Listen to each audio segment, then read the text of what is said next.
암미라 하고 너희 자매기는 루하마라 하라.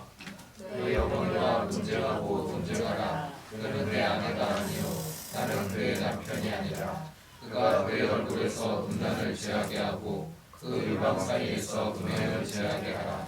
그렇지 아니하면 내가 그를 벌거벗겨서 그 나던 날과 같게 할 것이요 그로 광야같이 되게 하며 마른 땅같이 되게 하며 목말라 죽게 할 것이며 내가 그의 자녀를 긍휼히 여기지 아니하니 이는 그들이 음란한 자식들이니라. 그들의 어머니는 음행하였고 그들을 임신했던 자는 부끄러운 일을 행하였나니 이는 그가 이르기를 나는 나를 사랑하는 자들을 따르리니 그들이 내 떡과 내 물과 내 양털과 내 삶과 내 기름과 내 술들을 내게 준다 하였습니다.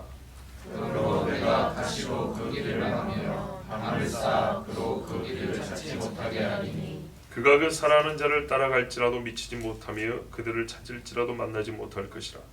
그제야 그가 이르기를 내가 본 남편에게로 돌아가리니 그때의 내 형편이 지금보다 나았음이라 하리라.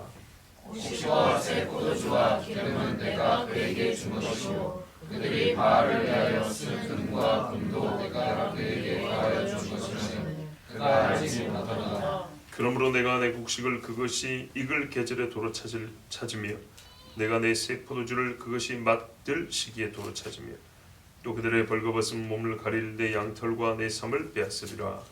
이제 내가 그 수치를 그 사랑하는 자의 눈앞에 드러내니 그를 내 손에서 건져낼 사람이 없으리라. 내가 그의 모든 희락과 절기와 월삭과 안식일과 모든 명절을 폐하겠고 그가 나중에 이르기를 이것은 나를 사랑하는 자들이 내게 준 값이라 하던 그 포도나무와 무화과 나무를 거치게 하여 숲이 되게 하며 그 짐승들에게 먹게 하리라.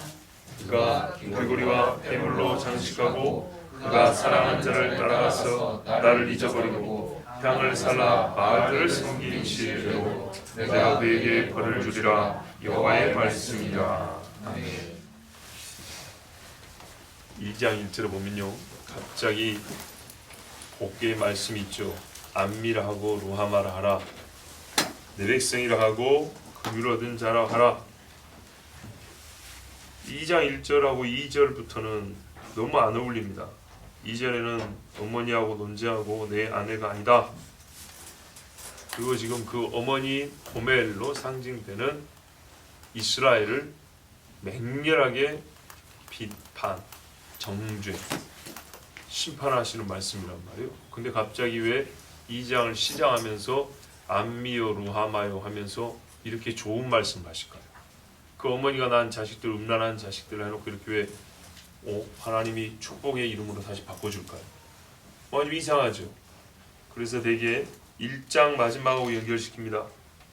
유다 자손과 이스라엘 자손이 함께 모여 한 우두머리를 세우고 그 땅에서부터 올라오리니 이스라엘의 날이 클 것이므로.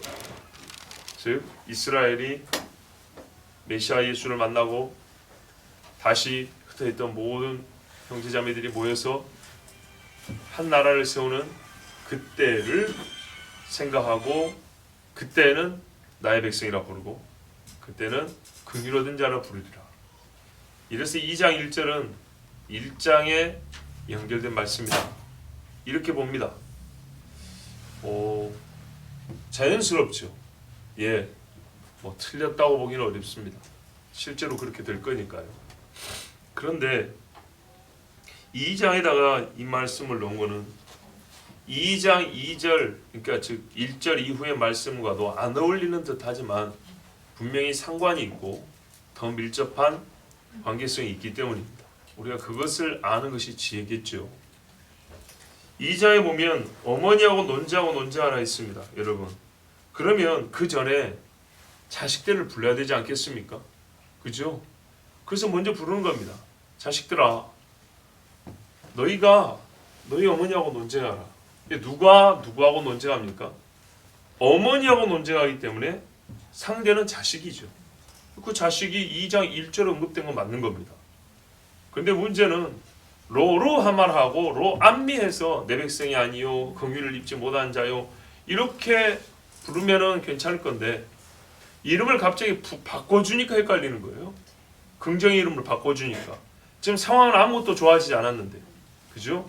그럼 왜 하나님께서 자식들의 이름을 이렇게 바꾸고 어머니는 여전히 음란한데 그래서 그 음란한 어머니와 다투라 할까요?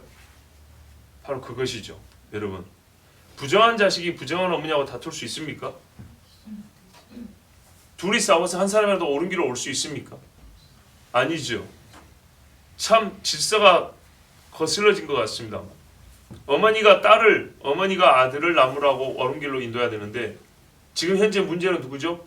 어머니죠. 그 어머니가 자식한테 훈계를 들을 지경인 거예요. 어머니가 자식한테 야단을 맞아야 될 상황인 거예요. 죄는 이렇게 뒤집어 버립니다. 그런데 이게 다시 돌이켜지기 위해서 누가 그 일을 하냐면 누가 이 어머니를 돌이키냐면 말 그대로 어머니 때문에 뒤집어진 질서 속에 살고 있는 자식이 그 일을 하는 거예요. 자식이 먼저 하나님을 알고 자식이 먼저 지혜로워지면 어머니를 본래 자리로 돌아오게 하는 거예요. 그러면 그 자식들이 정신 차린 자식이겠죠. 그래서 하나님께서 옳은 이름으로 부릅니다. 내 백성, 긍휼 입은 자. 자, 그 어머니에 의해서 사실은 세대들이 악하고 더럽고 옛 구습을 따라서 다 망하는 자녀들이 대부분입니다. 그런데 그 중에 남은 자들이 있어요. 그죠? 지금도 남은 자가 있고 그때도 남은 자가 있고 항상 하나님은 남은 자들을 주세요. 엄마 때문에 같이 고생을 하고 있지만 어머니보다 경건한 자녀가 어느 시대든 있어요. 그 어느 시대든 있는 그 자녀들은 전체적으로는 로암미지만 그 중에 암미가 있는 거예요. 자, 로암미는 내 백성이 아니요. 로는 뭐가 아니라 그런 말이에요. 암미는 내 백성이. 보세요. 아합 시절에 전부 다 로암미라 할지라도 엘리야는 암미인 거예요. 맞죠? 예. 그런 것처럼 그 시대에 어머니로 말미암아 죄악된 세상 속에서 살고는 있지만 경건함을 지킨 사람, 그 옛적부터 내려온 죄 때문에 고통스러워하며 하나님 앞에 부르짖는 자녀들이 있어요.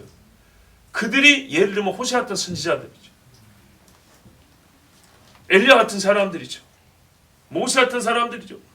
이 사람들이 옛 어머니, 지금의 어머니, 그게 이스라엘의 더럽고 추악한 죄와 다투는 사람들이에요. 그들에게 지금 하나님 말씀하는 거예요. 이들에게 소망이 있죠. 이들이 입을 벌려 의를 외치는 겁니다. 세례요한 같은 사람입니다.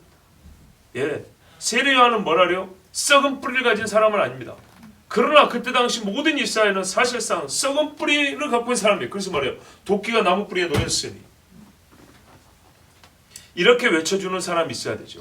그 사람은 내 백성이요 나에게 긍휼 입은 자란 말입니다. 바로 그들에게 지금 하나님이 말씀하는 거예요. 이들이 하나님의 말씀을 들을 줄 알아요. 이들이 소수지만 이 땅의 소망이고 소수지만은 어머니를 깨울 수 있는 자식들이에요. 그래서 먼 훗날에 회복된 이야기도 하지만 지금도 그날을 바라면서 남아있는 소수의 이스라엘 사람들, 그들에게 무너져 있고 어둠과 사망을 하고 있는 이스라엘 어머니에게, 이 어머니 같은 이 나라에게 너희가 입을 열으라 그 말입니다. 자, 뭐라고 말할 것이냐? 너희 어머니하고 논쟁을 하는데 이렇게 말을 하라는 거예요. 그는 내 아내가 아니요 나는 그의 남편이 아니라. 사실 논쟁하는 이유가 이겁니다. 그러니까는 뭐랄까요? 자식 가지고 엄마한테 내 아내가 아니요 이건 말이 안 되잖아요. 자식이. 그러니까는 하나님께서 이런 이유 때문에 지금 그 자식들에게 어머니하고 논쟁하라고 지금 얘기하는 겁니다. 남편인 하나님께서 이스라엘 향하여 지금 이혼 증서를 써주기 일보 직전이라는 거예요. 그 아내인 이스라엘이 간음하여 이혼 증서를 써주기 직전이니까 너희 엄마한테 가서 이 아빠가 이거 주기 직전이니까 이 상황을 알려라. 여기서 한 걸음 더 나가면 진짜 끝난다. 라고 말을 하라는 거예요. 자, 이 명령을 자식들이 어미에게 말할 수 있는가? 이 상황을 얘기할 수 있는가? 그런데 여러분, 우리가 실제 살아봐서 그렇지만 부부싸움 할 때 자식이 사이에 들어가면 계속 싸우기 어렵죠. 또 극단적인 말을 하면 큰 실수했다는 생각이 들죠. 자식들이 이거를 엄마한테 말할 수 있냐? 할 수 있답니다. 옛적에 매튜 헨리 목사님이 이런 말을 했어요. 부모들이 잘못하면 자녀들도 겸손한 태도로 부모들과 논쟁을 벌일 수 있다. 요나단이 다윗 문제를 놓고 아버지인 사울에게 그랬듯이 너희 어머니와 논쟁하고 논쟁하라. 하나님이 그러신답니다. 왜요? 아버지와 어머니가 헤어지지 않도록 하기 위해서. 이 논쟁이 필요하답니다. 사울이 무고하게 다윗을 죽이려 할 때 요나단이 얼마나 매섭게 아버지한테 달려들었습니까? 다윗이 뭔 잘못을 했냐? 그래서 뭐라 그랬어요? 사울이 이 폐역무도한 계집애 소생아 그랬죠. 자기 부인까지 저주하면서 아들을 저주했어요. 그러다가 요나단 말 때문에 사울이 한두 번 정도 수그러듭니다. 다윗을 죽일 일을 그만두기도 합니다. 여러분, 야곱의 아들들이 아버지에게 디나 여동생 강간 문제 때문에 한번 소리를 쳤죠. 그러면 저들이 우리 여동생을 창녀 취급하는 것이 옳습니까? 하고 소리쳤죠. 왜 그랬냐? 야곱이 아무 소리 안 했기 때문입니다. 그리고 디나가 아직 세겜성에 잡혀서 집에 못 돌아오고 있는 상태입니다. 그런데 아버지가 입 다물고 있는 거예요. 아무리 힘이 없는 아버지라도 거기서는 가만히 있으면 안 되죠. 꼭 꿰어도 들어야 될 거 아닙니까? 그래서 오빠들이 화를 내고 아버지한테 대들었어요. 이게 뭐 하는 거냐고 지금. 왜 우리가 걔들 피 흘린 것만 나무라시냐고. 아버지의 딸이 저기 잡혀있는데 왜 딸을 데려올 생각을 안 하냐. 자, 논쟁의 내용이 뭐냐? 뭘 갖고 논쟁을 하냐니까 혼인의 파탄입니다. 깨지고 찢어진 겁니다. 자식들이 분명히 말해야 할 사실이 있습니다. 어머니에게 말하면 어머니 음란을 제하여야 합니다. 유방사에서의 음행을 제하여야 합니다. 여러분, 얼굴에서 음란을 제한다. 쉽게 말하면 보이는 겁니다. 우리도 다 알아요. 엄마 뭐하고 다니는지. 우리도 다 알아요. 엄마가 숨겨놓지만 여기 가운데 꽁꽁 숨겨놓고 있는 거 뭔지. 품고 있는 죄를 버리라고 말하는 겁니다. 사울에게 왜 아버지는 요나단을 미워합니까? 다윗을 미워합니까? 다윗처럼 충성된 종이 어디 있다고? 실제로 다윗이 아버지 사울에게 뭔 잘못을 했습니까? 죄를 지을 외적인 기회와 내적인 성향까지 다 우리는 죽여야 합니다. 포도주는 붉고 잔에서 번쩍이며 순하게 내려가느니 너는 그것을 보지도 말지어다. 그리고 히브리서는 말하래요. 쓴뿌리가 있으니 너를 괴롭게 하니 이것으로 말미암아 사람들이 더럽게 되니 어쩌라고요?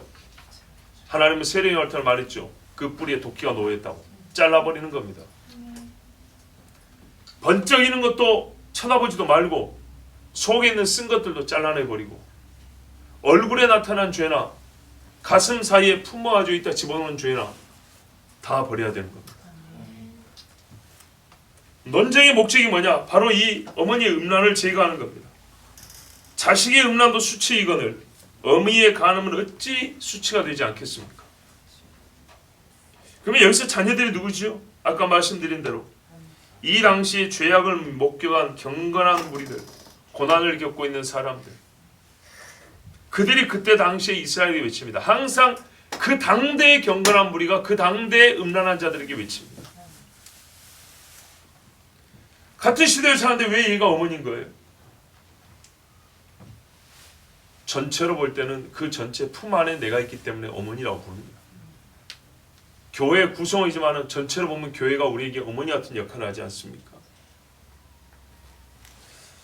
자, 그런데 여기 어머니의 음란에 동참한 자식들은 어머니와 논쟁할 수 없다는 것, 분명히 그걸 알고 있어야 합니다. 그리고 하나님과 논쟁하면 허용되지 않습니다. 욥도 하나님과 논쟁이 허용되지 않았습니다. 의인 욥도. 죄의 원인은 너희 자신에게서 찾아라는 하나님의 말씀입니다. 그러므로 내가 아무리 우리 엄마니까 편들어주고 싶어도 너희 눈이 보는 바 네 엄마가 죄인이다. 그러면 너는 너희 엄마하고 논쟁하라는 겁니다. 이사야 50장 1절에 나 여호와가 이같이 말하노라. 내가 너희의 어미를 내보낸 이혼 증서가 어디 있느냐. 내가 어느 체주에게 너희를 팔았느냐? 보라, 너희는 너희의 죄악으로 말미암아 팔렸고 너희의 어미는 너희의 배역함으로 말미암아 내보냄을 받았느니라 그랬습니다. 하나님이 잘못한 게 아니요, 네 어미와 네가 잘못했다. 그것이 하나님의 말씀입니다. 자, 이렇게 해서 음란을 제하라 그랬는데 제하지 아니하면 어떻게 됩니까? 내가 그를 벌거벗겨서 그 나던 날과 같게 할 것이요, 광야 같게 하고 마른 땅 같게 하여 목말라 죽게 하다. 자, 부정한 여인에 대하여 합당한 형벌이 있습니다. 그렇죠?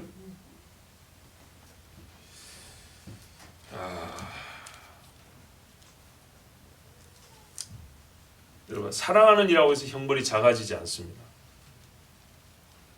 지금 관계를 말하자면 아버지이지만 남편인 하나님이 아내인 이스라엘이 지금 말씀하신 거잖아요. 너를 살리는 게 목적이지만 네가 죄를 제하지 않으면 나는 너를 죽지 않게 하려 할 것이지만 너는 스스로 죽음에 빠질 수밖에 없다. 그것을 감해 줄 수는 없다. 그 나던 날과 같다는 말은 무슨 말이냐? 뒤에 보면 광야 이야기가 나오죠. 출애굽 이야기입니다. 이스라엘의 탄생은 언제냐면 출애굽이죠. 그 전에는 그냥 히브리 사람이라 부릅니다. 그러나 시내산에서 하나님과 약조를 맺을 때부터 이스라엘이라고 부릅니다. 야곱의 이름이 아니라 야곱의 후손, 애굽에서 나와 하나님과 약속한 백성으로서 이스라엘이라고 부릅니다. 그래서 여기서 네 나던 날이라는 것은 출애굽. 근데 그때 어떤 모습이었냐? 굉장히 비천했어요. 종의 신분으로 나왔어요. 즉 종의 신분으로 애굽의 문 밖으로 나왔다고요. 아시겠죠? 막 태어난 애기 피범벅이죠. 얼굴도 막 이쁘지도 않죠. 막 태어났을 때는. 그러죠? 딱 그런 상태였어요. 에스겔서에 보면 이 말씀이 잘 나와 있는데 16장의 4절부터 7절까지 네가 난 것을 말하는데 네가 날 때 네 배꼽줄을 자르지 아니하였고 너를 물로 씻어 정결하게 하지 아니하였고 내게 소금을 뿌리지 아니하였고 너를 강보로 썰지도 아니하였나니 아무도 너를 돌보아 이 중에 한 가지라도 내게 행하여 너를 불쌍히 여긴 자가 없었으므로. 애기를 낳으면 탯줄도 잘라줘야 되고 씻어줘야 되고 감싸줘야 될 거 아닙니까? 소금으로 소독도 해줘야 돼. 아무도 안 해준 거야. 아무도. 이게 애굽에 있었던 이스라엘이에요. 12지파 구색은 맞춰졌고 수는 늘었고 신앙도 어느 정도 이제 커서 우리를 구원할 자를 기다리고 있는데 아무도 도와주지 않는다. 네가 나던 날에 네 몸이 천하게 여겨져 내가 들에 버려졌느니라. 예, 이게 이스라엘 모습이었어. 내가 네 곁으로 지나갈 때 네가 피투성이가 되어 밟지도 않으면서 막 태어난 애가 막 이러고 있는 거죠. 네게 이르기를 너는 피투성이라도 살아있으라. 예, 곧 죽을 지경이었어. 400년 종살이 죽어가던 중이었어. 다시 이르기를 너는 피투성이라도 살아있으라고 내가 너를 들에 풀같이 많게 하였더니 예, 순식간에 자라 번성이. 네가 크게 자라고 심히 아름다우며 유방이 뚜렷하고 내 머리털이 자랐으나 내가 여전히 벌거벗은 알몸이더라. 보세요. 이제 막 수도 늘고 예? 중단 무리가 되고 그 중에 자기들 나름대로 지도자도 서고 뭔가 나라의 모양을 갖춘 것 같고 다른 민족하고 뭔가 좀 대등해지는 것 같지만 여전히 뭐예요?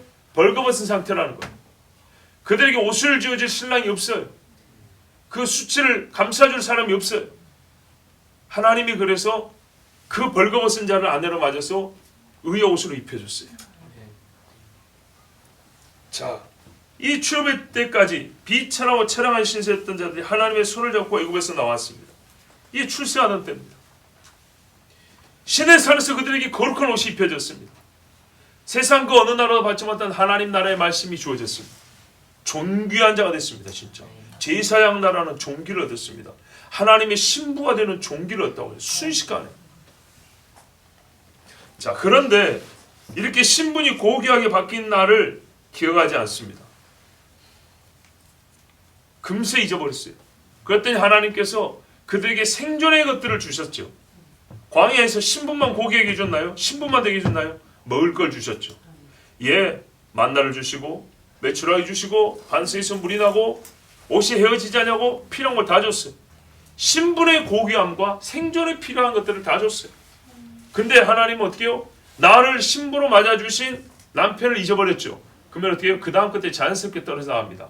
아담이 죄 지으니까 땅이 저주받은 것처럼 생존에 필요한 것들이 없어져 버려요. 그래서 뭐랍니까? 너희가 광야같이 된다 그러죠. 마른 땅같이 돼서 목말라 죽는다 그러죠. 예. 광야에서 신부가 되었고 하나님 앞에 믿음을 지킬 때는 충분하고 넉넉하게 받았던 것들인데 하나님을 떠나자 그 모든 공급이 끊어져 버립니다. 아모스 8장에 잘 나와 있습니다. 주 여호와의 말씀이라 보라 날이 이를지라 내가 기근을 땅에 보내리니 양식이 없어 주림이 아니요 물이 없어 가람이 아니요 여호와의 말씀을 듣지 못한 기갈이라. 예, 비틀거리면서 하나님 말씀을 찾아도 못 온답니다. 한참 배가 고프니까 그제서야 말씀이 어디 있는가 했는데 안 준대요. 예레미야 3장 1절로 3절에 꼭 이스라엘 이 유다 모습 똑같죠. 그러니까 반복된 말씀이 주어집니다. 그들이 말하기를 가령 사람이 그의 아내를 버림으로 그가 그에서 떠나 타인의 아내가 된다 하자 남편이 그를 다시 받겠느냐. 지금 이스라엘 이 중에 유다도 이 모양이겠어요. 그리하면 그 땅이 크게 더러우시지 않겠느냐. 네가 많은 무리와 행음하고서도 내게로 돌아오려느냐. 여호와의 말씀이니라. 내 눈을 들어 헐벗은 산을 보라. 네가 행음하지 아니한 곳이 어딨냐. 온 산천에다가 뭐 했다고요? 귀신의 상을 쌓아놓은 거예요. 우리나라도 똑같습니다.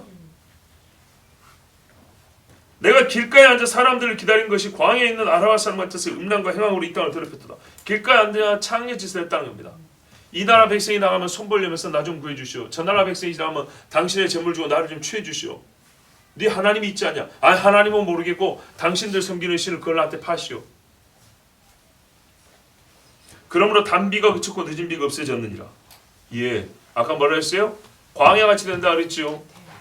먹을 게 없습니다. 그 다음에 어떻게 해요? 마른 땅같이 돼요?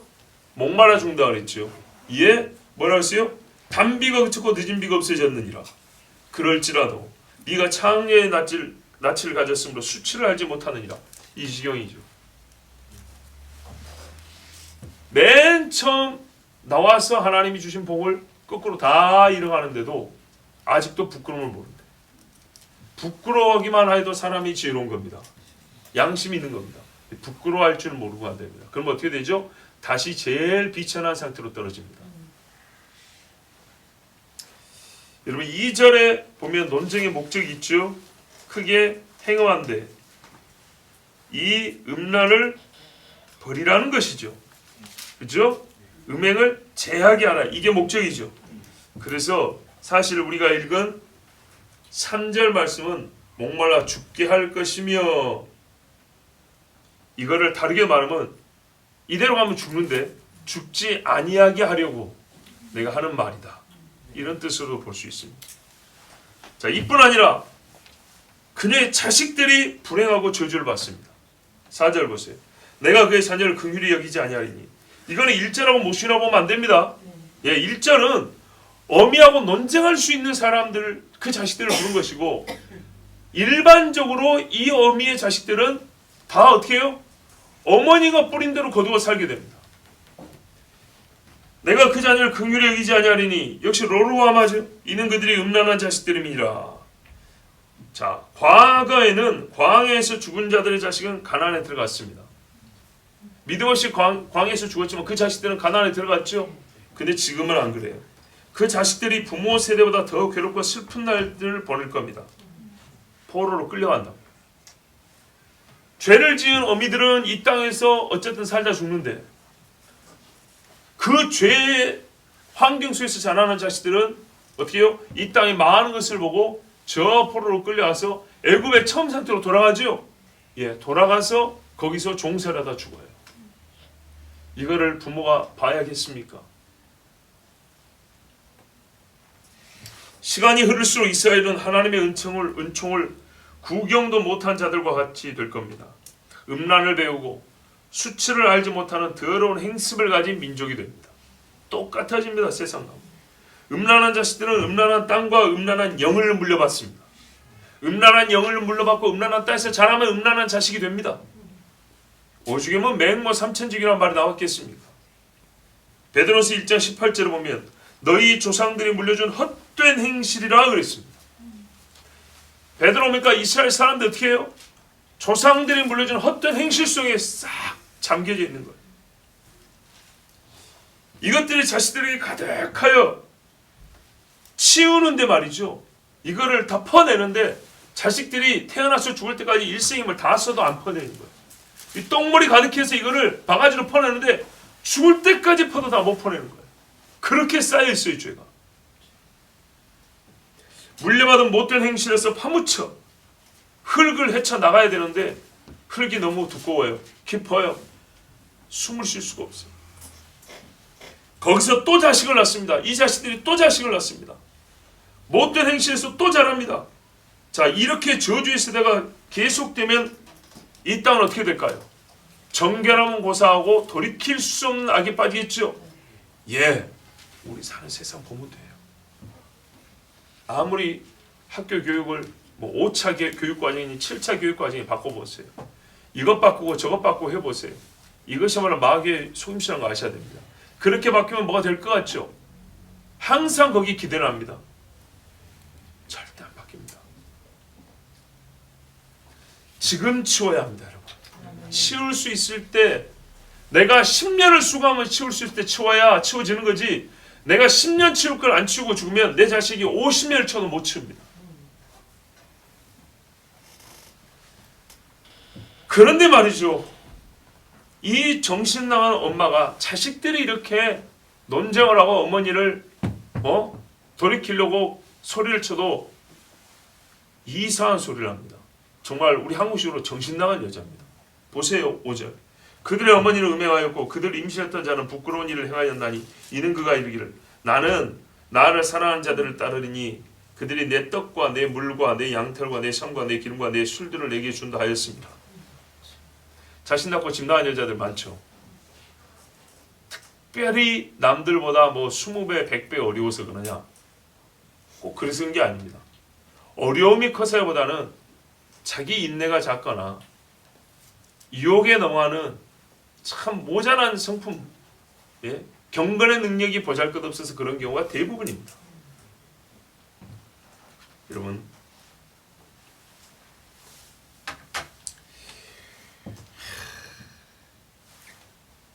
우리나라에 미씨라는 말이 나온 지 좀 오래됐죠. 그죠? 아줌마 그러면 되잖아요. 용어만 다르지. 아니죠. 용어만 다른 게 아니라 그 이름으로 불리는 환경이 다르죠. 식당에서 청소하는 분은 아줌마고 밤에 이쁘게 차려입고 화장 진하게 해가지고 저기 네온사인 번쩍번쩍 다니는 데는 미씨고 그렇게 부르죠. 아, 여러분 서울에서 안 사세요? 모르십니까? 자, 뭐라 그래요? 나는 나를 사랑하는 자들을 따를 것이다. 이 필요한 거 다 준다. 자식 새끼 키웠는데 니들이 나한테 뭐 해줄 거냐? 남편이 나한테 뭐 해주냐? 저 남자한테 하면 금반지 해준다. 멋진 차도 태워준다. 스테이크도 사준다. 내 먹고 싶은 거 하고 싶은 거 다 해준다. 그래서 따라간다는 얘기입니다.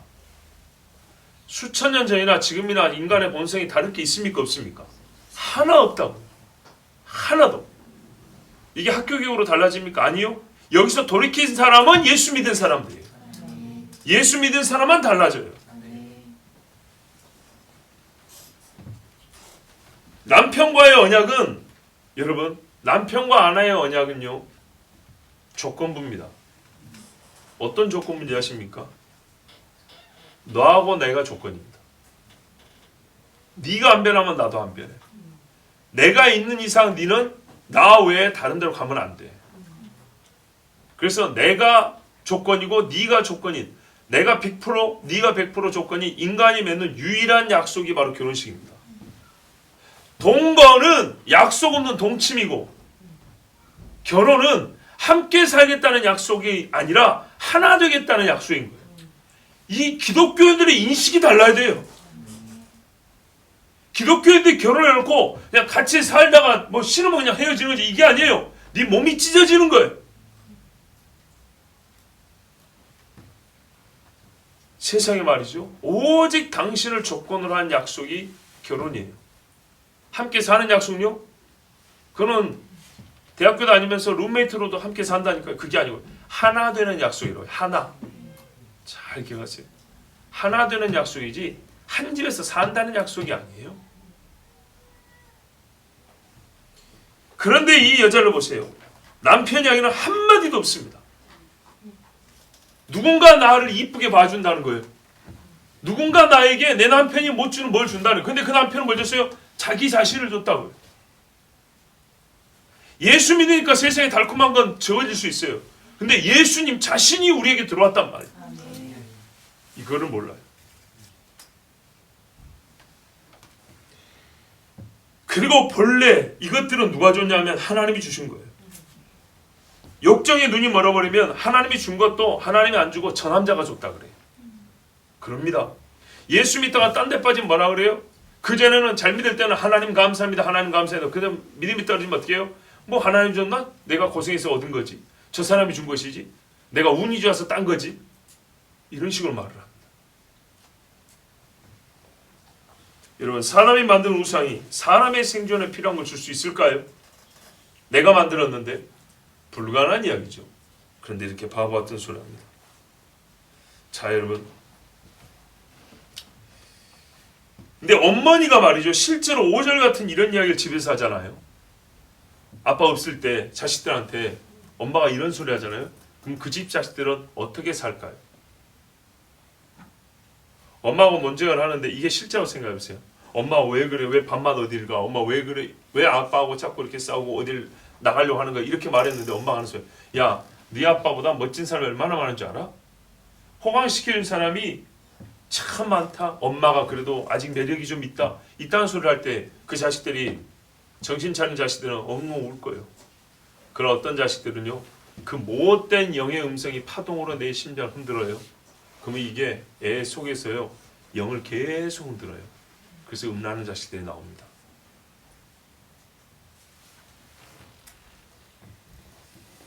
똑같은 파동으로 끌려갑니다. 여러분, 죄를 부끄러워하지 않으며 우상 숭배를 공개적으로 천명하는 어머니가 자녀를 가르칠 때 죄를 고집스럽게 쫓는 자식들을 보게 될 겁니다. 무슨 말이냐? 사람의 삶에서 잘못한 경우 있죠. 부끄러워하지 않고 그걸 자랑스럽게 떠벌리는 사람이 있어요. 그래! 나 그래 했어! 이렇게 하죠. 그러면 그게 오히려 용기 있는 것처럼 보이죠? 그 다음에 회개가 안 따르면요, 나중에는 그 자식들이 그 엄마 아빠보다 훨씬 고집스러운 죄인이 되어버립니다. 훨씬 떳떳한, 아니죠, 부끄러움을 모르는 죄인이 되어버립니다. 그래서 여러분, 만일의 경우 지금 이와 같이 자식이 먼저 지혜를 얻었다면, 자식이 먼저 생명을 얻었다면 어머니로 하여금 죄의 길을 버리고 하나님을 나의 남편이라 부를 것을 권해야 합니다. 또 하나님께서 주시는 사랑과 은혜를 받고 우리가 살고 있다는 것을 꼭 어머니 속에, 어머니가 이런 말할 때 거꾸로 들려줘야 합니다. 이 약속이 얼마나 거룩한 약속인지 들려줘야 합니다. 왜? 영은 말이죠, 육신의 출생은 어머니로부터지만 영의 거듭남은 그 순서가 다르기 때문입니다. 그래서 지금 어떻게 해요? 루하마라고 암미라고 부른 자식들에게 네 어머니라고 논쟁하라 했어요. 그렇지 못한 자식은 일을 할 수도 없고 해봐야 소용이 없습니다. 그러므로 자, 이렇게 정신을 못 차리는 어머니, 하나님께서 직접 나서십니다. 왜요? 음행을 제하여 살리려고 하나님이 막아요. 내가 가시로 그 길을 막으며 담을 쌓아 그 길을 찾지 못하게 한다. 여러분, 여기서 그 길이 뭘까요? 어떤 길을 막는다는 겁니까? 그렇죠. 악인에게 가는 길, 우상 숭배하는 길, 남편 아닌 자에게 가는 길, 이방 나라들 손벌리로 가는 길, 그걸 막아버린다는 겁니다. 즉 이것은 하나님이 남편의 역할을 하시는 겁니다. 사사기를 보세요. 하나님을 보고 왕이 아니라도 하나님은 왕의 역할을 그대로 하시죠. 사사를 보내줍니다. 그리고 아직은 이 말은 때가 남았다는 얘기입니다. 하나님이 직접 와서 막으시는 때, 여러분, 죽이지 않고 막을 때까지는 시간이 있다 이 말입니다. 육신을 칠 때까지는 시간이 있다 이 말입니다. 십자가에서 숨이 끊어지기 전까지는 못이 박혀 있지만 시간이 있는 겁니다. 사랑하는 남편이기 때문에 막습니다. 가시장애물은요, 여러분, 말할까요, 별도의 의의 방패가 아닙니다. 의의 방패로 악한 길을 못 가게 막는 게 아니고요, 가시는 찌르는 거죠. 자기가 지은 죄의 값을 그 죄로 말미암아 생겨난 가시로 몸이 찢기게 하고 긁히게 한다는 겁니다. 그래서 따가워, 이 죄가 이런 것이었구나 이렇게 깨닫게 한다는 겁니다. 더 이상 이 죄를 지으면 안 되겠구나 이렇게 깨닫는 겁니다. 그러니까 보세요. 작은 것부터 시작한 겁니다. 와, 이게 의였어. 나는 지금까지 죄를 지었어. 이렇게 깨닫는 게 아니고 죄를 지으니까 힘든 거예요. 예, 아무렇지도 않은 것처럼 했는데 시간이 지나면서 죄가 계속 사슬처럼 막 죄어오는 거예요. 힘든 거예요. 그래서 더 이상 이것도 못 해먹고 살겠다. 이렇게 되는 거죠. 만일 이것이 안 되면 그 다음 하나님 조치가 있는데 담을 쌓아버립니다. 길을 막아버립니다. 가시미로에 사방으로 돌린 담벼락입니다. 점프도 못해요. 높아서. 무너뜨리지 못해요. 두꺼워서. 꽉 막혀서 위로만 쳐다볼 수 있게 합니다. 위에서 줄이 내려오지 않으면 벗어날 수 없게 이렇게 만들어버립니다. 그래서 우리 하죠. 사방이 꽉 막혀서 숨을 쉴 수가 없다.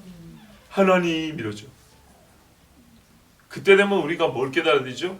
하나님이 나를 사랑하여 구하신다는 말씀인 것도 알아야 되지만 또 나 자신에 대해서는 내가 여기까지 이를 정도로 무지막지하게 큰 죄를 지었다는 걸 알아야 돼요. 요만큼 죄 지은 줄 알았어요. 근데 그 지경이 되면 이게 죽음 직전이거든요.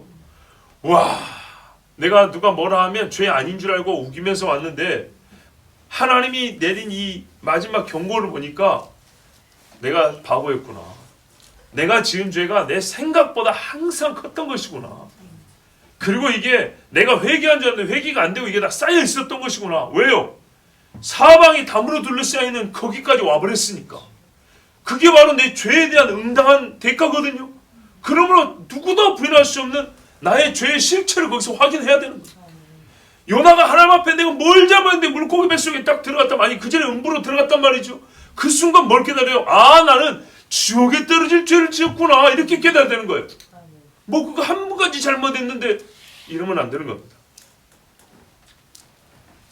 자, 사실상 여기가 마지막입니다. 이때 하나님 앞에 회개해야 합니다. 창세기 19장 11절에 눈을 어둡게 하니 그들이 문을 찾느라고 헤매었다 그랬어요. 눈을 어둡게 하니까 사방이 담으로 둘러싸이는 것과 거의 비슷한 이야기입니다. 소돔 사람들이 어떻게 해요? 죽음이 있기 직전에 눈이 어두워서 길을 못 찾았어요.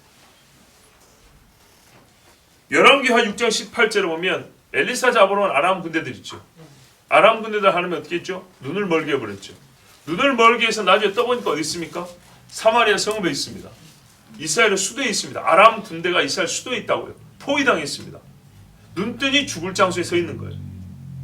엘리사가 나서지 않았으면 다 죽는 겁니다. 이런 일들을 통해서 우리가 깨달아야 합니다. 유형적으로 같습니다. 눈이 어두워지고 길을 알지 못하고 꽉 막혀있는 상태가 되면 죽음과 나의 지금 현재 상태는 일보 차이라는 것. 그래서 마지막 경고이기도 하고 내가 그 죽음의 직전까지 올 정도로 큰 죄를 저질렀다는 것을 자각하고 정말 하나님 앞에 통곡하며 회개해야 됩니다. 잠언 22장 5절에도 말씀합니다. 패역한 자의 길에는 가시와 올무가 있거니와 영혼을 지키는 자는 이를 멀리하느니라. 아멘. 발람을 막은 하나님을 기억하세요. 발람이 하나님의 일을 한다고 겉으로는 갔지만 속으로는 탐욕을 가지고 왔죠. 그래서 천사를 통해서 막았습니다. 안 막았으면요. 천사를 통해 안 막았으면 그는 이스라엘을 저주해 버립니다. 그는 이스라엘을 저주한 자로 죽습니다. 천사를 통해 막았는데도 불구하고 나중에는 결국 탐욕으로 이스라엘을 음란에 빠지게 하고 바알 숭배에서 여호수아가 칼로 쳐 죽여버렸습니다. 끝내 듣지 않으면 그렇게 됩니다. 지금 보세요. 한보 차이라고 했어요. 한보 차이. 여기까지 하면 딱 한보 차이라는 걸 알아야 됩니다. 그래서 하나님이 막으면 어떻게 되냐? 그가 7절 보세요. 그 살아가는 자를 따라할 자도 미치지 못하면 그들을 찾을 자도 만나지 못할 것이라. 그제야 그가 이르기를 내가 본 남편에 돌아가리니 그때의 내 형편이 지금보다 나았음이라 할까. 예, 여기에요. 보세요. 딱 한보 차이. 여기서 들으면 남편으로 가는 거고 안 들으면 죽음이고. 그러니까 하나님이 여기까지는 기다리시고 여기까지는 어떻게 해요? 붙잡으세요. 그래서 어떻게 하라고요? 요 고백이 나오게 하려고. 아, 내 남편을 봐야지. 내가 그놈들이 금주고 모피코트 사주니까 좋다고 했는데 사실 내 양심의 깊은 데는 조강리처가 좋더라 그런 것처럼 내 본래 남편이 최고지 이러고 돌아간다는 말입니다. 그렇게 되어야 합니다. 이 땅의 교회가 우리 주 예수 그리스도께로 마음을 다하고 뜻을 다하고 돌아와야 음란한 아내는 이 지경이 되면 간부를 쫓는 일이 불가능함을 알고 살기 위해서라도 남편에게 돌아갑니다. 억지로 갖게 된 마음이지만 그래도 사는 길입니다. 탕자와 같지 않습니까? 자기 실존의 막다른 골목에서 어디가 더 나은지를 깨닫는 사람, 누가 나를 정말 사랑하고 나를 살리는 분인지를 깨닫는 사람. 그렇지만 여러분, 죄에 빠진 사람은 이보다 높은 수준에서 못 돌아갑니다. 왜? 여러분, 정상적인 생활도 아니고 죄에 빠진 어둠 속에 있는 사람이 어느 정도로 깨달음 있고 어느 정도로 수준 높게 자기의 갈 길을 돌아가겠습니까? 그 수준에서는 어떻게 돌이키냐면요. 돌이키면 시작이 어디가 더 낫냐라는 비교급입니다. 왜요? 악으로 갈 때 비교하면서 갔거든요. 여기가 더 재밌어. 여기가 더 쉬워. 여기가 더 따뜻해. 이런 식으로 갔거든요. 돌이킬 때도 자 그렇게 가서 그 끄트머리까지 간 상황이에요. 영혼의 영적 자각의 수준이 경건의 능력의 수준이 땅바닥을 치고 있단 말이죠. 거기서부터 다시 돌이키는 데가 뭐 얼마나 고상한 편으로 돌아오겠어요. 내가 주염 열매도 못 먹으니까 아이고 우리 아버지 집에는 품꾼도 먹을 것이 넉넉한데 이 수준으로 돌아오는 겁니다. 그리고 어떻게 존귀해집니까?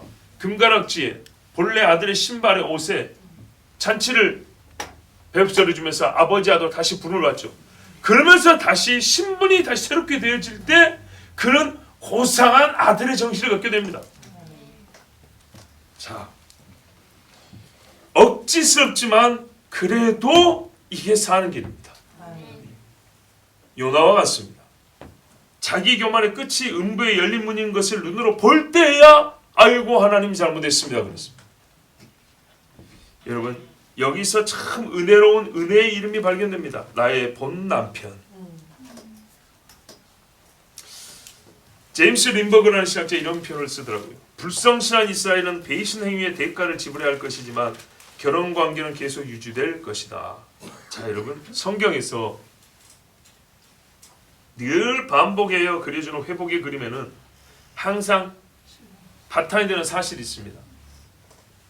은혜를 주는 자의 생존과 불변성입니다. 아버지는 살아계시고 여전히 아들을 사랑합니다. 남편이 살아있고 여전히 아내를 사랑하고 기다립니다. 내가 아무리 죽게 생겼다 남편으로 돌아가야지 하는데 죽어버렸어요. 야 이제는 아버지에게 돌아왔는데 아버지가 돌아가셨어요. 아니면 아버지가 변해버렸어요. 그럼 갈 데 있습니까 없습니까? 없어요.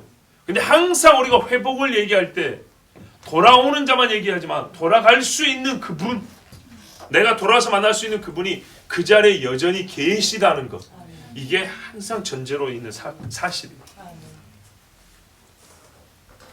그리고 또 하나 이와 같은 유형의 말씀에는요 공통된 사실 하나 있어요. 정해진 기간입니다. 정해진 기간. 탕자 이야기에서도 아들의 생존, 아버지의 생존 시간이 있습니다. 베드로가 예수님께 돌아갈 수 있는 것도 예수께서 살아계시고 그가 베드로를 지금도 부르시고 계시다는 사실이 확보되어 있기 때문에 베드로가 돌아왔습니다. 그러나 여러분 베드로가 만일 가룟 유다처럼 자살해버렸다면 돌아갈 수가 없죠. 유다는 이 은혜를 얻지 못했으니 왜? 본인이 스스로 은혜의 시간을 끝내버렸기 때문입니다. 정해진 시간이 있다는 것. 방주를 만들 때까지는 시간이 있습니다. 문이 닫히고 비가 내리면 끝난 겁니다. 한밤중에 문이 닫히고 잔치가 시작되면 끝난 겁니다. 그리고 또 하나 중요한 거는요. 이 7절을 보면 이 모든 은혜의 사실을 음란한 아내도 알고 있다는 겁니다. 그죠? 알고 있으니까 내 본남편은 돌아리라. 그때가 더 낫다라고 했잖아요. 알고 있었어요. 죄인들은 대부분 자기 소금에 능한 자들이고 어려워지면 양심이 다시 작동하여 자기 입으로 자기가 잘못 고백을 합니다. 악인은 항상 거짓되고 스스로 속이는 자들입니다. 그러므로 여러분, 내 자신이 스스로 속인 게 많고 자기 모순이 많다면 내가 악인이 되어가고 있다는 걸 아셔야 됩니다. 어떤 면에서는 순수하고 모순이 없이 정합, 딱딱딱 맞지만 어떤 면에서 내게 모순점이 있잖아요. 그러면 그 부분에서는 내가 잘못하고 있는 겁니다. 8절을 보십시오. 내가 곡식과 새 포도주 기름은 내가 준 거다. 그들이 바알을 위하여 쓴 은과 금도 내가 그에게 더하여 준 것이거늘 그가 알지 못하도다. 자, 그 전에 뭐냐면 그놈들이 나에게 준 것이라 그거 받아먹겠다고 한다 그랬잖아요. 그래서 하나님이 막았죠. 막았는데 하나님이 막아서 돌아오게 하면서 내 마음을 가르쳐 줍니다. 이 여자가 정말 잘못 알고 있어. 사실은 다 내가 준 건데. 내가 준 걸 가지고 음란한 남자한테 선물도 주고 바알 섬기도 써먹었던 거지. 언제 사실 그놈들이 준 걸 가지고 그런 짓을 했나. 사실은 다 내가 너를 사랑해 준 건데 내가 너에게 준 걸 가지고 너는 다른 남자를 쫓았고 우상을 섬겼고. 여러분, 여자의 생존을 위하여 필요한 것들을 제공한 자는 간부들이 아니라 남편 하나님이었습니다. 우상 숭배한다고 쓴 은과 금도 다 하나님께서 주신 겁니다. 참 악한 여자죠. 먹을 것만 아니라 존귀한 것들과 오래가는 좋은 것들을 주었습니다. 금은 보석까지. 그러나 가늠한 여인은 남편이 준 귀한 것들을 귀신에게 바치고 가늠하는 남자들이 갖다 주었습니다. 이거는 말이죠, 재산을 허비한 것보다 큰 죄예요. 그죠? 실수로 재산을 탕진할 수는 있어요. 또는 속아서 남에게 넘어갈 수는 있어요. 이거는 배신 행위예요. 그런데요, 배신보다 더 큰 죄입니다. 왜냐? 남편을 모욕하는 것이기 때문입니다. 욕되게 하는 겁니다. 어떤 의미인가요? 봐보세요. 내가 그냥 꽁으로 생긴 거를 남편을 위해서 선물을 살 거냐, 제비를 위해서 선물을 살까 할 때 제비를 위해서 선물을 사버렸어요. 남편이 배신감을 느끼고 화가 나겠죠. 그런데요, 이 재물 자체가 남편이 나를 사랑해서 준 거예요. 근데 그거를 남편의 원수인 제비에게 줘버렸어요. 이건 뭐죠? 재산만 어머니로 간 게 아니라 남편을 욕되게 한 거라고. 하나님이 나를 사랑해서 준 것을 어떻게 했다고요? 하나님의 원수인 마귀한테 갖다 바쳐봤다고.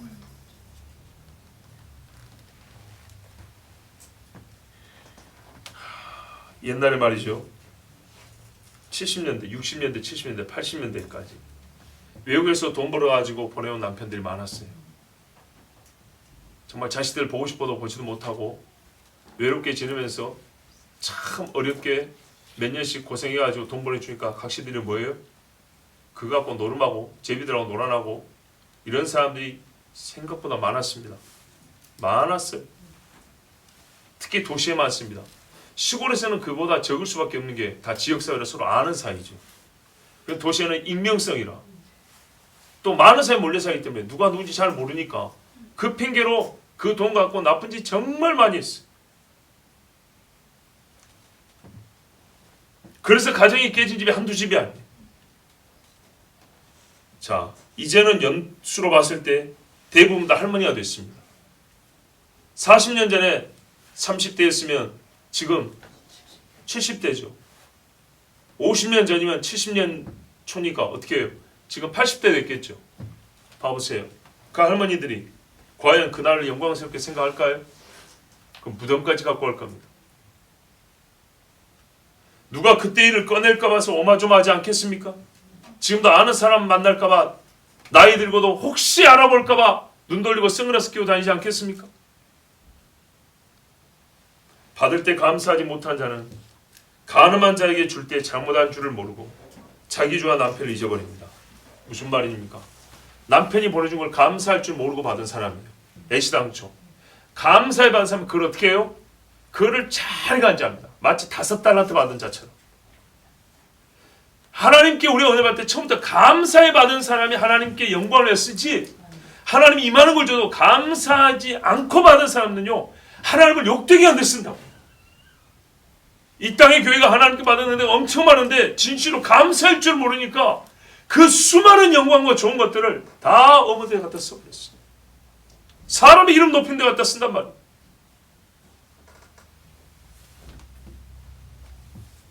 자, 그런데 여기 보면 재밌는 말이 있죠. 내가 준 것으로 뭐 했다고요? 바알에게 갖다 바쳤다 했죠. 그런데 그것은 악한 짓이죠? 즐거운 짓이죠? 예. 어떤 목사님이 이런 말을 했어요. 사람들은 악한 짓을 할 때가 되면 종교적이 된다고요. 오히려 악한 일을 하고자 할 때는 훨씬 종교적입니다. 비밀 종교라는 데 가보세요. 옷 싹 벗고 횃불 들고 또 시꺼먼 거 둘러쓰면서 사람의 인신제사 하면서 막 그럽니다. 사람을 잡는 인신제사라는 더러운 행위를 할 때 그들은 종교적이 됩니다. 사람 피를 마시는 더러운 일을 하면서 쾌락을 느낄 때, 마귀적 희열을 느낄 때 종교적이 됩니다. 여러분, 아주 잘못된 종교성하고요, 아주 마귀적인 쾌락은 짝이 딱 맞습니다. 자머리도 보면 뭐라 그래요? 남편이 은주머니 와서 머리 출타했다. 그러니까 당신 우리 집에 와서 하룻밤 자자. 여자가 남자를 꼬드깁니다. 근데 뭐라 그래요? 내가 하나님 앞에 서원기도한 걸 받았다. 이렇게 말을 해요. 사람이 죄를 질 때 뭐 어떻게 된다고요? 종교적이 된다고요. 이게 참 무서운 이야기입니다. 하나님 앞에 우리 영혼이 살 때 종교적, 신앙적이 되느냐, 아니면요 큰 죄를 지면서 종교성을 띠느냐. 어떤 사람이 종교적이면요, 매우 신앙적이면 양 둘 중에 한 가지입니다. 잘 분별하십시오. 그러므로 내가 내 곡식을 그것이 익을 계절에, 자 9절 보세요. 법률 용어입니다. 부당하게 점유당하고 뺏긴 것을 적법하게 다시 찾아오는 겁니다. 내 곡식, 내 새 포도주, 내 양털, 내 삼이주 다 내 것입니다. 다 하나님이 준 거예요. 이거 가지고 음란한 남자한테 선물해주고 이거 가지고 바알 섬기고 그러면서 뭐라 했어요? 자기 남편한테 얻어놓고도 이 남자를 내가 좋아하니까 이 남자를 통해서 얻었다고 이런 착각 속에 빠지면서 그걸 가지고 죄를 지은 데 쓴 거예요. 그러니까 하나님은 어떻게 해요? 그 죄에 쓸 수단들, 도구들 다 뺏어버립니다. 왜? 원래 나 거니까. 적법한 겁니다. 근데 하나님 앞에 사람들 어떻게 해요? 그때 되면 나에게 너무 심한 거 아니냐고. 그거 아닙니다. 또 어떻게 해요? 10절 보세요. 그 수치를 그 사랑하는 자의 눈앞에 드러내리니 그를 내 손에서 건져낼 사람이 없으라. 어떻게 해요? 남편인 내가 이 여자를 돌이켜서 극단적인 수를 쓰지 않을 수 없는데 그가 좋아하고 따라하던 남자 앞에서 그 여자의 부끄러운 걸 다 까발려버려요. 그래서 어떤 남자 앞에서 서지 못하고 누구도 이 여자에게 매력을 못 느끼게 만들어버려요. 예수 잘 믿다가 사람이 죄 짓고 더러워지면요 진짜 비참해집니다. 믿는 자나 믿지 않는 자나 누구 앞에다 얼굴을 못 들어옵니다. 하나님 왜 그래요? 그때까지는 시간이 있다니까요. 하나님 앞에 손들게 하려고. 에스겔 16장 8절에서 14절 여러분 시간이 없어서 안 읽습니다. 여러분 꼭 읽어보세요. 이 10절 말씀 그대로입니다. 사랑하는 이들 중에 뭐가 있었냐? 귀신 섬길 때 해와 달과 별을 섬겼죠. 하나님이 이렇게 합니다. 그 수치를 드러낸다 할 때는 해와 달과 별이 빛을 비추는 그게 조명입니다. 그가 섬겼던 것들 아래에서 더러운 것, 부끄러운 걸 드러낸다는 말입니다.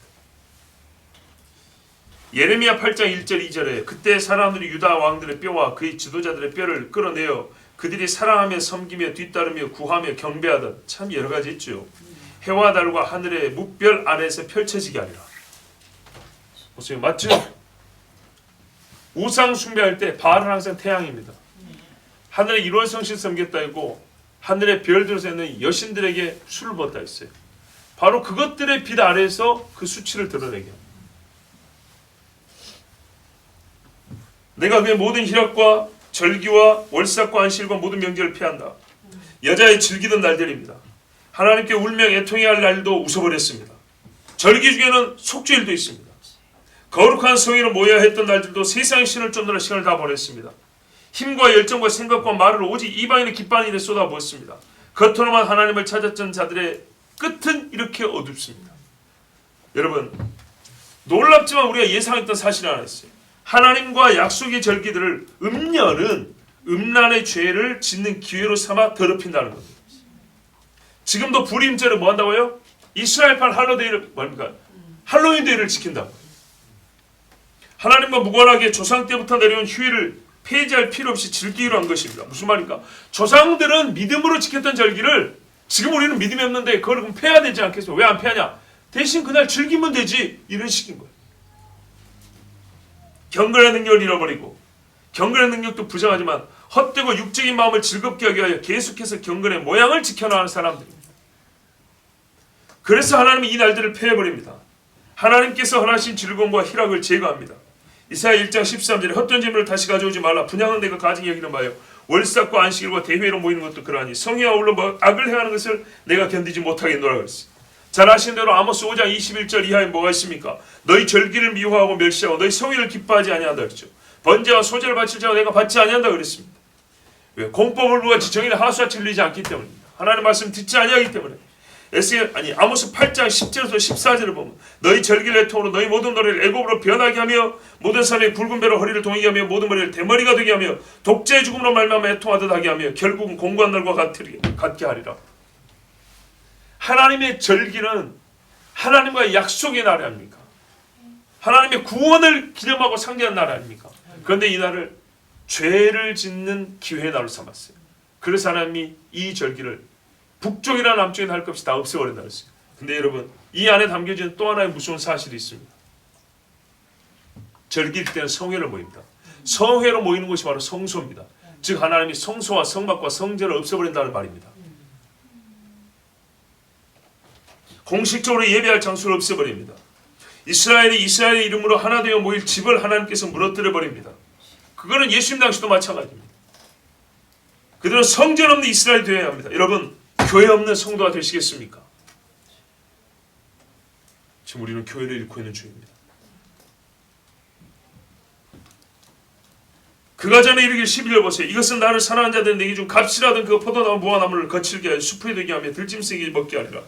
예? 바람난 남자들이 준 것이 아니지만 준 것이라고 했던 그것들 싹 없애버립니다. 즐거운 것이 되지 못하고 무너지고 파괴시켜버립니다. 실제로 이것은 그 남자를 준 것이 아닙니다. 하나님께서 아내에게 준 선물이 아닙니까? 그런데 이것을 그 남자들이 줬다고 합니다. 그 착각을 하나님이 다 무너뜨려버립니다. 사실은 그게 아니었습니다. 이스라엘은 어떤 짓을 했냐면 돈을 주고 음란한 짓을 한 사람입니다. 돈을 받고 한 게 아니고 에스겔 16장 33절 34절에 잘 나와 있습니다. 너는 돈을 주고, 그러니까 그 돈을 어디서 났어요? 하나님이 준 복, 그 말입니다. 내가 땅에 소산물을 주고 기름을 주고 열매를 주고 가축을 줬더니 그것으로 너희는 네 몸하고 그것을 같이 주면서 이방 나라들의 신을 섬겼다 이 말. 여러분, 이런 말은 단순히 약해서만 나오는 게 아니고요, 생각하는 능력이 죽어버렸기 때문입니다. 악한 자는 인과관계의 앞뒤를 분간하지 못합니다. 뭐가 앞이고 뭐가 뒤인지 모릅니다. 일의 시정도 모릅니다. 하나님의 절기를 자기들끼리 모여 놀고 즐기는 시간으로 삼았고 그때의 즐거움을 위하여 이 복된 것들을 사용하였기에 하나님은 열매들을 없애버립니다. 즐길 도구를 걷어버립니다. 안식일을 없애도 즐길 도구와 수단이 남아있다면 다른 날을 정하여 죄를 지을 것입니다. 그러므로 하나님은 모두 없애버리고 있습니다. 날도 없애버리고 먹을 것도 없애버리고 자유도 없애버리고 성소의 무너짐으로 더 이상 축복의 통로이자 표까지 다 없애버립니다. 이 땅에 복을 받을 길이 아예 없어져 버립니다. 그때서 어떻게 된다고요? 사방이 담으로 막힌 것. 그래서 하나님께 나옵니다. 여러분, 우리가 유럽을 보죠. 오래전부터 우리가 어릴 때부터 들은 이야기입니다. 교회가 없으니 카페가 서고 박물관이 생기고 이슬람 사원이 들어서고 댄스장, 나이트클럽이 들어가더라. 우상 숭배의 집이 들어갑니다. 점집이 들어갑니다. 빛이 꺼지고 어둠이 퍼져갑니다. 이것을 보고만 있지 않기를 바랍니다. 암미라 부르는 자녀들, 루하마라 부르는 자녀들은 네 어미 이 어리석고도 음란한 어미와 쟁론하라 그랬습니다. 13절을 보십시오. 최종적으로 여호와의 말씀이 심판성입니다. 한마디로 뿌린 대로 거두게 한다는 공의로우신 하나님의 말씀입니다. 날수대로 향을 살라 섬긴 일만큼 나를 버린 마음의 거리 그대로 멀리 바알에게 영광을 돌리게 하려고 치장하고 보석으로 너를 단장하고 꼭 그만큼 비천하고 어둡게 만들어준다. 사람이 단장하는 것은 이쁘게만 보이는 게 아니라 자기가 섬기는 자를 높이는 행위이기도 합니다. 그렇죠? 예, 상대 얼굴을 봐서 내가 치장하는 경우가 있습니다.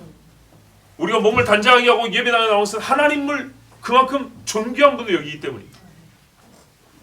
이 모든 벌이 나를 잊어버린 죄에 대한 대가라는 것을 깨닫게 하십니다. 자, 어떤 이들은 이렇게 말합니다. 기억력이 좋지 않아서 하나님에 관한 일들을 까맣게 잊어버린 것이라 그렇게 변명합니다. 그런데 변명하면서도 다른 것들은 너무나 잘 기억하는 사람들이 많습니다. 아니 그보다는 하나님이 그들이 주신 은혜들을 그토록 까맣게 잊어버리는 이유는 거짓되고 헛된 것들을 늘 생각하고 연모하기 때문입니다. 그것은 저희 말이 아니라 400년 전 매튜 헬리 목사님 말입니다. 사람들이 하나님의 이런 거는 까맣게 잊어버리고 다른 것들은 잘 기억하더라. 근데 그런 현상이고 속내를 보면 그 다른 것들만 계속 사랑하고 거기에 마음이 끌렸으니까 하나님의 일을 생각할 수가 없던 것이다.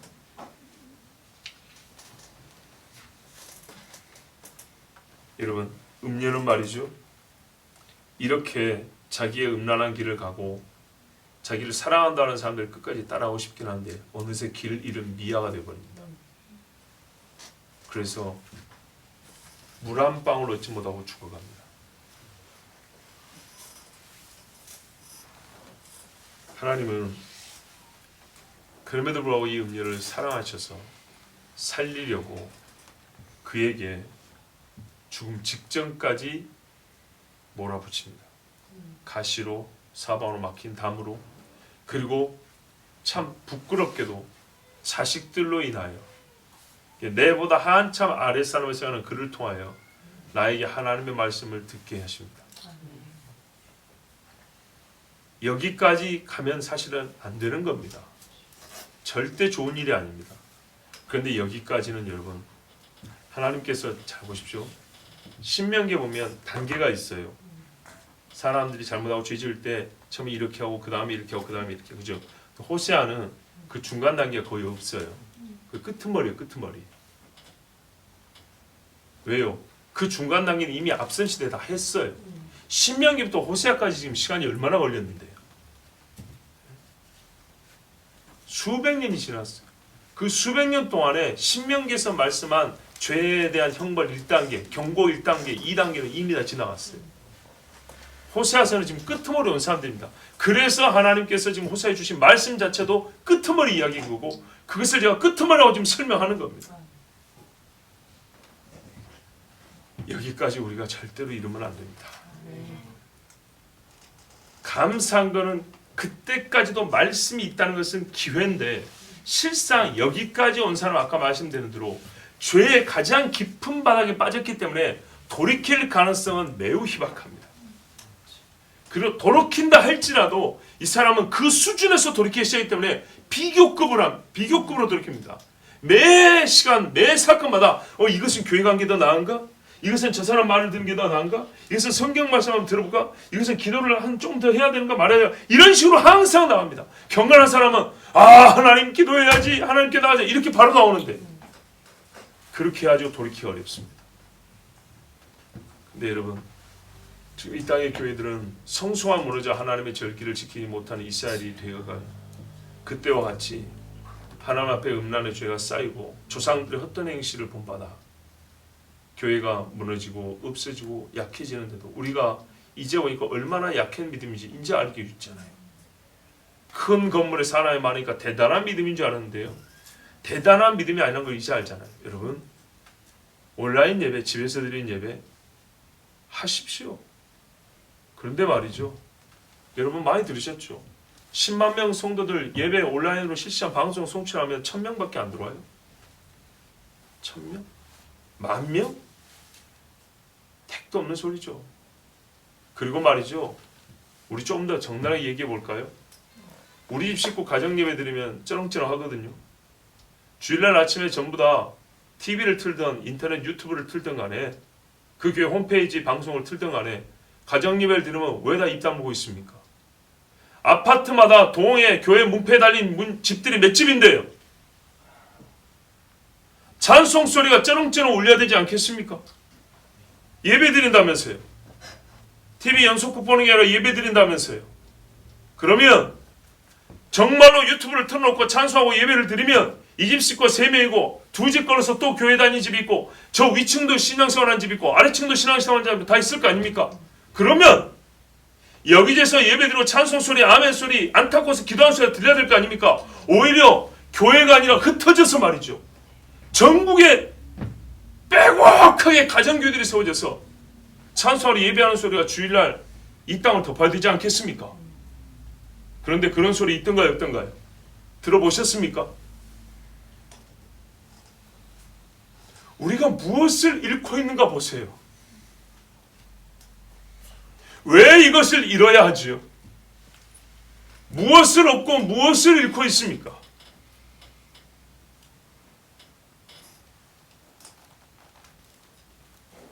하나님이 준 것을 왜 더러운 영들에게 바치고 내놓으면서 내가 무엇을 잃고 있고 무엇을 내주는지를 알지를 못합니까?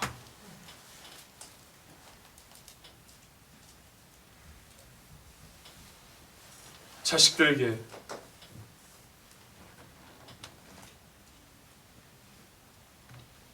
쟁론하고 논쟁을 하여 야단을 듣는 부모가 되어 부끄러움을 당해야 되겠습니까? 지금 여러분, 지금 예배하고 교회 다니는 애들이 없습니다. 등록된 부모의 수는 아직도 많습니다. 아무리 자식을 적게 낳아도 그 부모의 자식들은 교회인이어야 되고 그 아이들에게 정말 신앙을 가르쳐야 된다는 사명감이 있으면 길을 쓰고 가르칩니다. 학원 하나 보내는데 맘카페를 결성한다면서요. 태권도 체육관 하나 정하는데도 맘카페를 들어서 정보를 찾아낸다면서요. 내 자식이 신앙생활하길 바라면 어느 교회가 예배를 하고 있는지, 어느 교회 주일학교 문을 열었는지 그런 걸 찾을 정신은 어떤 그리스도인 어머니를 갖고 있습니까? 여러분 입만 열면 그런 말이잖아요. 한평생 살다 가는 것, 잠시 왔다 가는 인생이라고 인생 철학을 깊게 가진 것처럼 말을 하지 않습니까? 그런데 세상에 돈 10원짜리 아끼려는 여기 정보 저기 정보를 다 찾아다니지만 하나님의 말씀을 듣고 하나님 앞에 예배할 수 있는 정보를 얻기 위하여, 자리를 얻기 위하여 우리가 무슨 수고를 합니까?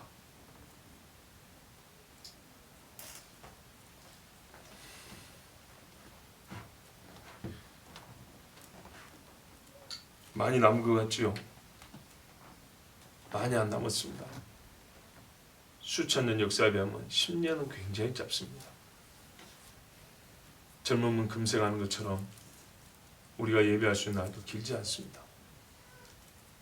여러분, 은혜 받을 날이라 구원의 날이라 우리 하나님께서 말씀하십니다. 성경 구절 암수하는 자랑이 아니고 그럴 때만 써먹지 말고 진짜 매일매일 하나님 앞에 은혜 받으려는 것을 인정하고 받으십시오. 음녀는 자기 길을 찾지 못하지만 하나님은 음녀의 모든 음행과 하나님을 잊고 바알을 숭배한 일을 다 찾아냅니다. 그러므로 여러분, 지금이 내 본 남편에게 돌아갈 때입니다. 우리 같이 기도합니다.